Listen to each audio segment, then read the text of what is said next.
ذلك بأن الله لم يك مغيرا، الله نه تغیروي یو نعمت چې په یو قوم باندې کړی وي، حتی یغیروا ما بانفسهم، تر دې چې دوی تغییر رانولي ما د هغه شي چې په نفسونو د دوی کې ده. وان الله سمیع علیم، الله اوریدونکی ده او الله علم لري، عالم ده.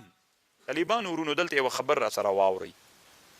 دا نفس د انسان څه د دام تاثیر لري. ښه دا نن درېیمه ورځ د طالبانو درېیم وار ده چې زه تاسو ته په دې موضوع خبرې کوم، خو جغلطان یې ولي سړی نه غړوي طالبانو که نفس هم مؤثر ده د انسان.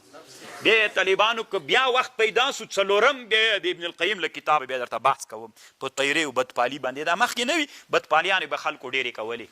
لا عدوا بدپالي ستا ده نه طالبانو که ستا کوی مه. نو طالبانو ورونو لږ یو څو لنډې خبرې درته کوم، لږ غوږ راته ونیسئ. دا د انسان نفس ته ده، دا هم تاثیر لري. نفس چې څه رقم جوړ کړي همغسې. اوس طالبانو چې پاس په لرګي باندې داسې هغه کېښود، څه ورته وایي لرګی دې کېښود داسې او داسې پرې روانېږي. که تا ته د نفس ویلې چې غورځي بیا دې غورځوي، او که نفس درته ویلې نو طالبانو ان الله ته تغییر نه راولي. تاسو ته چې کوم نعمت در کړی چې خپله تاسې په ځان کې تغییر رانولئ که نه. د دې قاعدې په بنا باندې دلته علامه طنطاوي رحمه الله خبره کړې ده. د بیګمې طالبانو ویډیو لیدلی، یو سړی ده له غره نه راکته کېږي په باسکیل، د دومره وړکی جای ده چې ما ویډیو کتله طالبانو مېل نه ګورم اوس ونه غورځېږي دا سړی، یعنې د دې ډار د وجې نه مېل نه زه نه ګورم ونه غورځېږي که نه. نو طالبانو چې وهم درته وایي چې غورځي وهم، نو خو ګوره دا د انسان وهمونه د انسان نفسونه تاثیر لري که نه لري. کوم انسان چې داسې وایي چې غورځمه غورځي که نه، نو خو چا وغورځاو؟ دا خپل نفس دا قوي متخیلې د وغورځاو که نه. اوس طالبانو تاسې غوږ ونیسئ ورته. کله چې د انسان دا نفس قوي وي، دا روحیه د انسان قوي وي، اوس مثلا جهاد شروع کېږي او د تا روحیه داسې وي چې خامخا موږ کامیابېږو، بیا دغه نفس تا سره ملګري کېږي کامیابېږي. او که داسې وي چې موږ ناکامیږو بیا طالبانو دغسې دی چې چا سره جنګ یې پېږي چې وهي مې، نو که بیا جنګ ته ورسي وهي دي، که څومره پهلوانه مې ګورئ، خو چې عزم باندې ورسي که نه په دغه فکر باندې چې نه وهم یې، بیا طالبانو وهلی سي. خبر باندې پوه شو. او له طالبانو د تاثیر داسې حالت ته رارسېږي. تاسې اوس خبرې ته غوږ ونیسئ. د علامه طنطاوي وایي نن معاصره نړۍ کې په دې باندې بحث وی د علمي تحقیق. دې ته طالبانو مسأله د استهوا وي. و یو سړی ډاکټرانو راغلل، حکومت یې ویلې چې موږ ته داسې یو مجرم راکوئ، موږ پلټنه کوو په علمي، داسې یو مجرم راکوئ چې فیصله د چا پېسه وي، د مرګ فیصله پېسه وي. وایي صحیح ده. چې را یې وسته نو د مجرم ته یې ویلې، ده خو نه دي ورته ویلې چې موږ ډاکټران یو، د مجرم ته یې ویلې وایي مجرمه موږ دې مړ کوو، خو مړ کوو دې داسې چې د تا دا پوستکی څه ده دا داسې شکوو درنه باسو یې درنه پوستکی درنه باسو او چې وینه داسې درنه جاري سي او ته مړ سي. په همدې وویره چې ښه د ده دا فکر ور جوړ کړه چې ما ولا داسې مې پرې کوي که نه چې دا رګونه مې کوم چې کړي دا پرې کوي چې وینه رانه لاړه سي. خبر پوه شو؟ ده دا نفس و فکر یې داسې ور برابر کړه چې ور برابر یې که، یعنې دوی په دې باندې بحث کوو چې د انسان نفس ته رقم ته برابر کې دا نفس د انسان سړی وزلی سي که یې نسي وزلی. دې سړی څملو په تخته باندې څملو داسې کوټه جوړه کړله چې داسې برابره غوندې کوټه وي چې څملو سترګې ور وتړلې او چاړه یې راواخیستله دا جې لږ پې باندې پرېږ او دلته یې طالبانو ورونو داسې اوبه باندې کرایو مړې اوبه ور باندې راخوشې کړلې لکه وینه غوندې چې هغه سړي ته خیال کې داسې راسي چې وینه رانه روانه ده. دلته هم لږ زخمي که، دلته هم زخمي که، دلته هم زخمي که، دلته هم زخمي که، خو وینه ترې ځي نه، داسې اوبه پې باندې اچي چې هغه روانه ده، وینه روانه ده په ارجې کې. لږ وخت ووته طالبانو سړی مړ سو. دا مړ که دا وهم څه د طالبانو چې وهم انسان مړ کولی سي. نن معاصر طب کې طالبانو دا منل سوې ده. وقد جرب احد المشاهير الاطباء قوة الاستهواء في الجسم فاستأذن من حكومة في قتل مجرم محكوم بالاعدام. طالبانو مړی که تاثیر لري که نه لري. یو یې دا خبر کړی طالبانو، یو یې بله خبر کړی، او بله خبر یې دا کړی یو سړی و وایي شودې خرڅولې،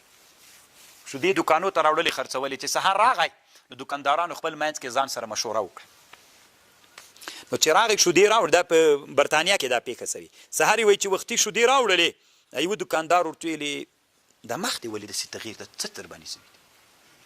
هغه ورته ویلې نه یم مریض خو نه یم وایي نه مخ دې ښه نه ده بیخي داسې زوبلې ډېر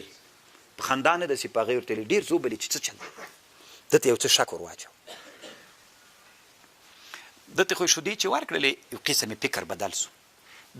دویم دوکاندار ته چې شودې ورولې چې هغه ته یې ورولې هغه ورته ویلې ولې رېږدې څه لړزېږې ولې هغه ورته ویلې کله لړزېږم وایي د شودې چا چې لړزېږې ورته نه لړزېږم نه بیخي ډېر لړزېږې تا ځان ته فکر نه ده په خندا نه داسې ورته ویلې چې د ده فکر اوس بدل کړي درېیم ته چې ورغی طالبانو نو هغه ورته ویلې وایي څه در باندې سوي بیخي تللی نه سې څه در باندې سوي بیخي تللی نه سې نن خو نه به دې راوړلې دا شودې د طالبانو دا بس همغه ته چې روان ده چې ورسره غږېږي درپ راوغورځېد چا وغورځاو نو طالبانو تاثیر لري که نه لري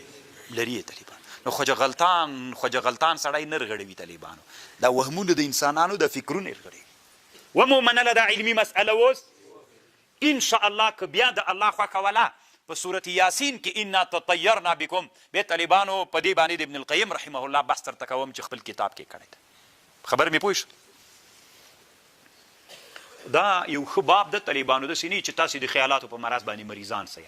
ځکه هغه خیرنی بحث بیا درته کوم چې اوس طالبانو په استهوا باندې په همدغه باندې سړي ته الله عز وجل څوک هم ورکوي اوس یو سړی مریض ده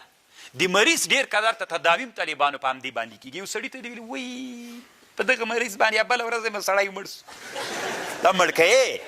داسې ورته وایه بله ورځ د موږ په کلي کې یو سړی و همدغسې مریض و روغ جوړ سو قسم په الله روغ جوړ سو نو طالبانو څوک یې که مریض نه طالبانو په دې شکل باندې څوک وباسه مرض وباسه طالبانو همدغه استهوا باندې انسانان څنګه هم کېږي جوړېږي خبر باندې پوه شو زده خبره كدأب آل فرعون والذين من قبلهم كذبوا بآيات ربهم فأهلكناهم بذنوبهم